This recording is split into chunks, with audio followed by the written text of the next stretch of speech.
This is the continual evolution of the East Coast beat.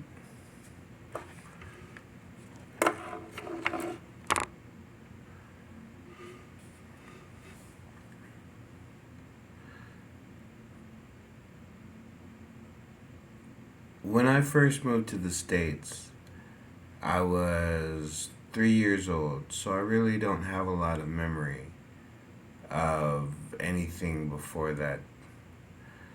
So when I came to the States, my dad was already, or he was, by that time, he was in the Army. And I lived in Army housing with a bunch of Army kids, and all of our dads were soldiers. And we pledged allegiance to the flag, and we said God, and everybody, knew that God was Yahweh, and His Son was Jesus of the Christ, and these were the 90%. Like, you would figure 90% of the people know this, whether or not they believe it, accept it, um, agree to it is a different story, but 90% of the people know this. You don't have to be a Buddhist to know that Buddha was the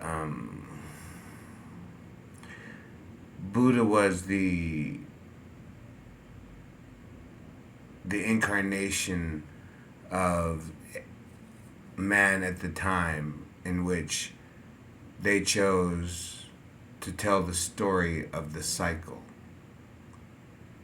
And the cycle is that one can arrive at right thought and one can commit right action, but they're connected to each other. You have to have the right information, the right view of life, and in order to do that, you have to have right speech so that you can speak to people properly and get the answers that are correct and not lies. And you have to have the right way to sustain yourself so that you don't break the law and lose your rights as a criminal. You don't end up in nefarious situations where nobody can trust you anymore. So you have your right thought, you have your right view, your right speech, you make your money your right way. And all this takes time because, what worked for you when you were 3 might not work for you when you're 10, might not work for you when you're 21. What worked for you in one country might not work for you in another.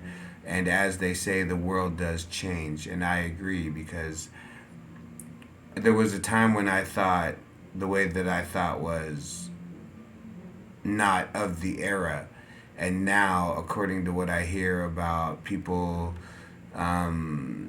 choosing not to have children, people not being able to afford to buy houses, people not being able to afford to finish college degrees because their car broke down, and, it's just like, I mean, when everything costs thousands of dollars, how much are you willing to put in up front with absolutely no promise of employment?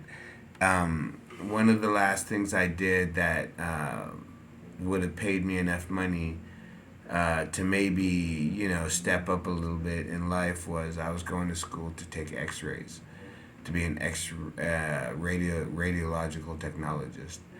And pays all right, you know what I'm saying? At the time, you know, well above minimum wage, you know what I'm saying?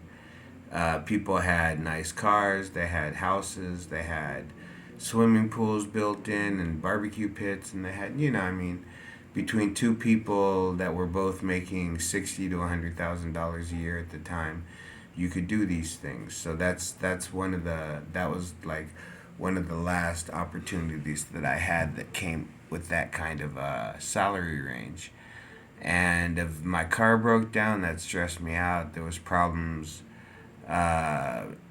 going on in my life, in my family's life, and the idea that if I somehow burnt myself out to the max and did everything I could, would this job save me? And then every place I did externships was telling me we haven't hired in 5 years, 6 years, 8 years.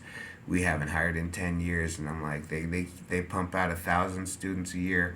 Within 100 miles of where I am, there's like 10 schools pumping out fucking 300, students a year. So that's like, thousands of kids rolling around within 100 miles. And there's only so many places where they have the equipment to utilize a x-ray technician, an x-ray technologist, you know what I'm saying? So you need a hospital, you need at least an imaging center. You can't just set up shop and, in a mobile x-ray and go house to house, because, the cost and the HIPAA regulations and all that would be way too much. And even if you do have this, certification, and you're a nationally registered radiological technologist whose starting pay is, at the time starting pay was like $29-30 an hour. Minimum wage was like 7. You know what I'm saying? So, hey, that's how it was, and so you start at 30, in 5-10 years you're making 45, 55, take one or two more classes, you take out another $30,000 loan to take an 18-month course, you specialize, you get a certification, now you can make $50 an hour, you know what I'm saying?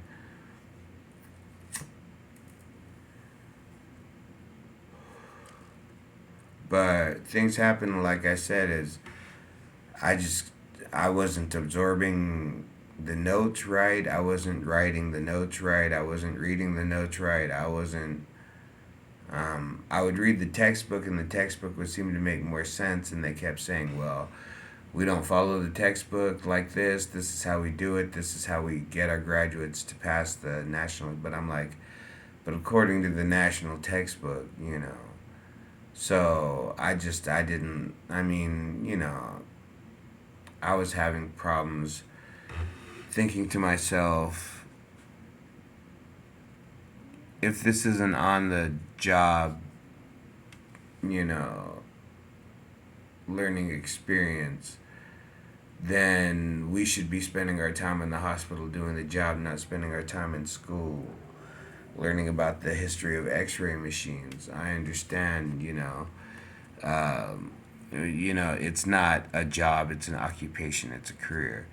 But at the same time, I was coming from being 30 something years old, working in a overnight, working the third shift at a warehouse with a bunch of felons for 50 cents more than minimum wage, from like, what was it?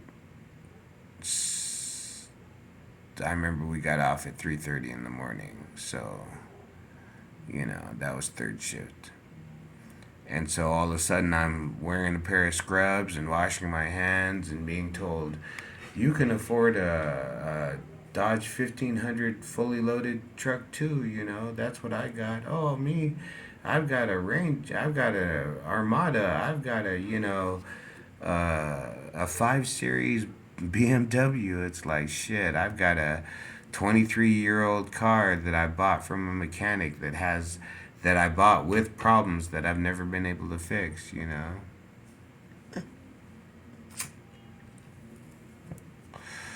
But the bus can't I can't spend 3 hours here and 3 hours back on the bus and then try to get to the hospital by bus.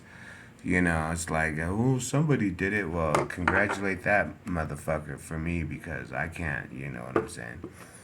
I can't sit on a bus for 3 hours. I can't do it, you know.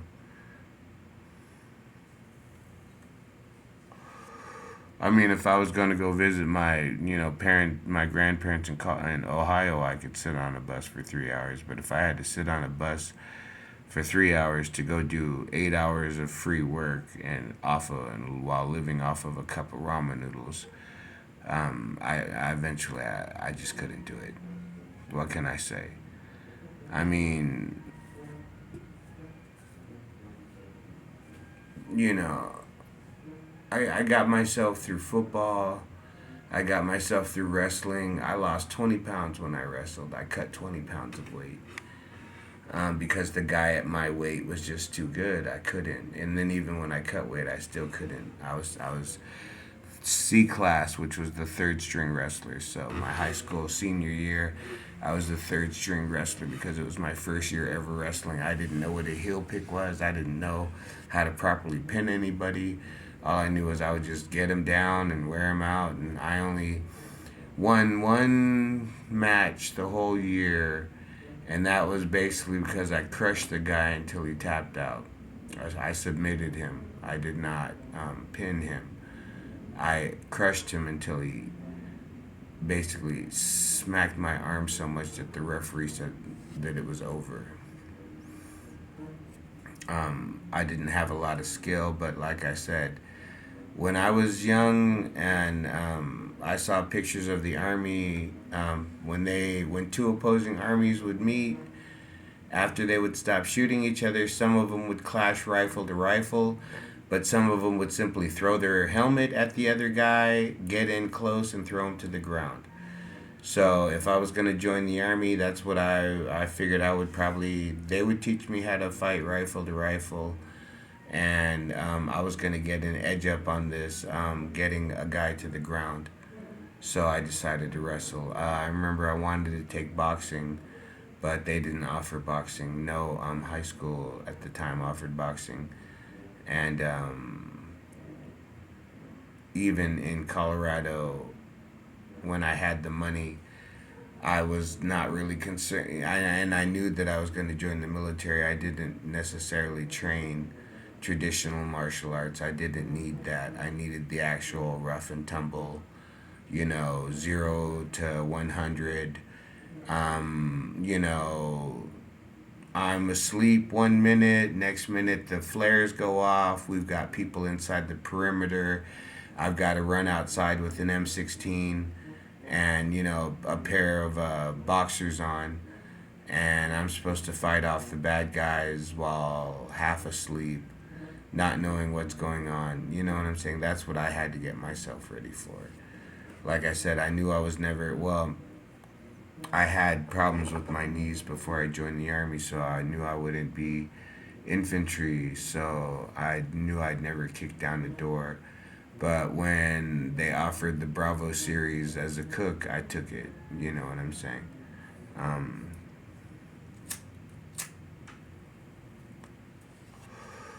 why not?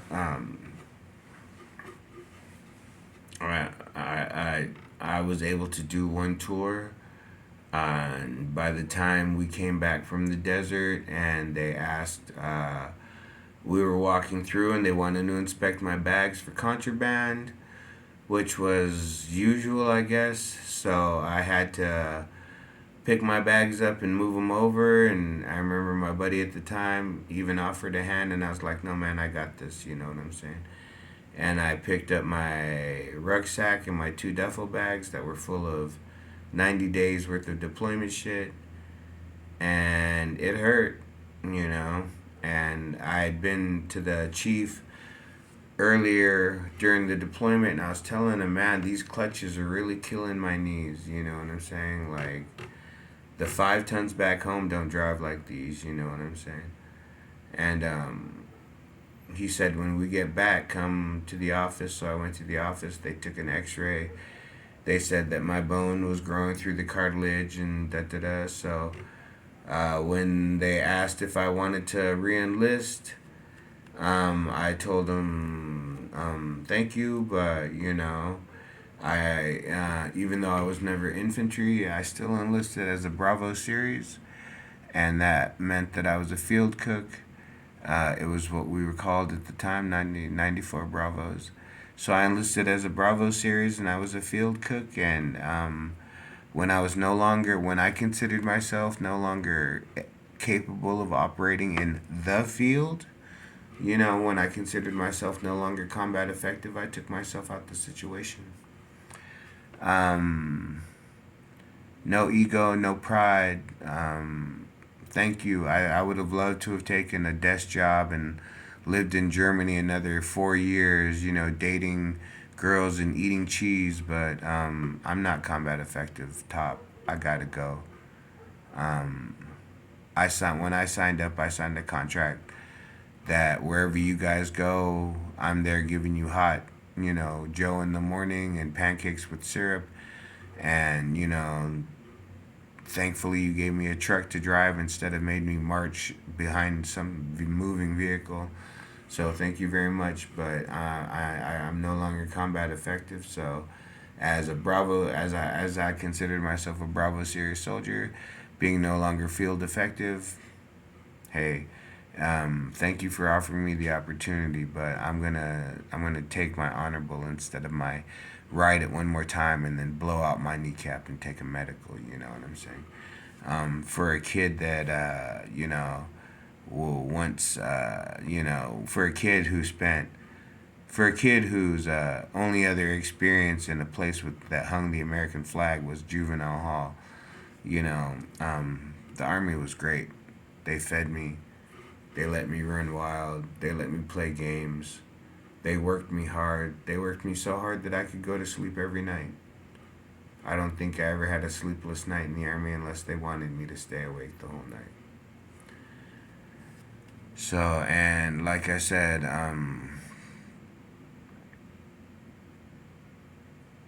what's that got to do with anything in the end? Well, as it was said in the beginning, I don't know why the first breeze ever blew my way, and I don't know why I heard the words that I heard, and I don't know where that breeze goes to, or to where the winds come from, or to where the winds go, or for how long I'm going to be howling on this earth as this thing, forever mad and forever sad and forever, chuckling to himself at times. Because, there is, moments where it doesn't have to make sense, I guess. You just go with it and you understand, okay, it's a clear night, the stars are out, might as well fall in love for 15 seconds to the rest of my life, over a dumb conversation that I'm having with some stranger. You know what I'm saying? And then that's how life goes. So in between, uh,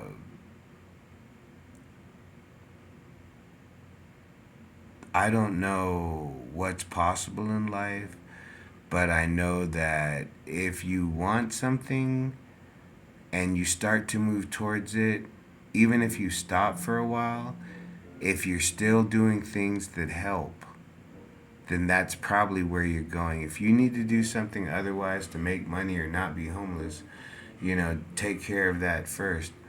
I mean, of course, don't ever tell me that I took away your dream. But, I mean, realistically, you know, how little can you eat, and how long can you, sleep on a bus before you want something more out of life than chasing your dreams? You know what I'm saying?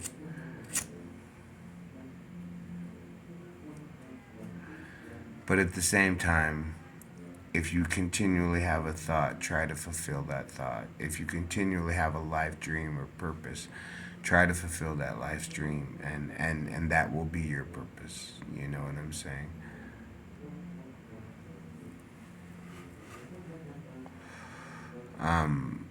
And sometimes it comes, and sometimes you ask a question and the answer comes back, and then you think and then 5 years later another answer comes back and it makes just as much sense. So you think you know two truths, and then you hear the truth again, and now you believe in the 10,000 truths.